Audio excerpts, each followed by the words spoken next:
Weather ఇంత ఫేవర్‌గా ఉన్నప్పుడు మన ఫుడ్డీస్‌కి క్రిస్పీగా మరియు స్పైసీగా ఏమన్నా తినాలనిపిస్తుంది కదా! ఇంకెందుకు 10 నిమిషాల్లోనే రెడీ అయ్యే ఈ మరమరాల మిక్చర్ రెడీ చేసుకుందాం పదండి. దానికోసం మనం ముందుగా 5-6 వెల్లుల్లిపాయల్ని కచ్చా పచ్చాగా దంచేసుకోవాలి.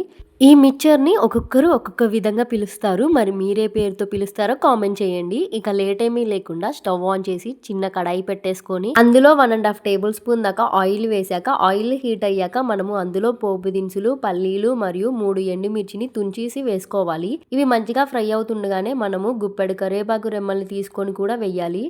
ఇవి మంచిగా వేపుతుండగానే అందులో కాస్తంత ఇంగువ మరియు సన్నగా తరిగి పెట్టిన పచ్చిమిర్చి ముక్కల్ని కూడా వేసేసుకొని చక్కగా ఒక 2 మినిట్స్ పాటు ఫ్రై చేసుకోవాలి.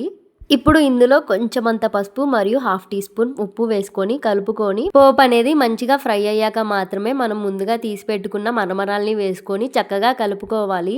కాస్తంత కారము మరియు ముందుగా దంచేసి పెట్టుకున్న వెల్లుల్లిపాయల్ని కూడా వేసేసుకొని ఒక్కసారి కలుపుకొని పైన కొత్తిమీరతో గార్నిష్ చేసుకుంటే ఎంతో టేస్టీగా మరియు క్రిస్పీగా ఉండే మరమరాల మిక్చర్ అనేది రెడీ అయిపోయింది. మరి మా వంట మీకు నచ్చితే లైక్ చేసి సబ్స్క్రైబ్ చేసి నన్ను సపోర్ట్ చేసేయండి. Bye bye.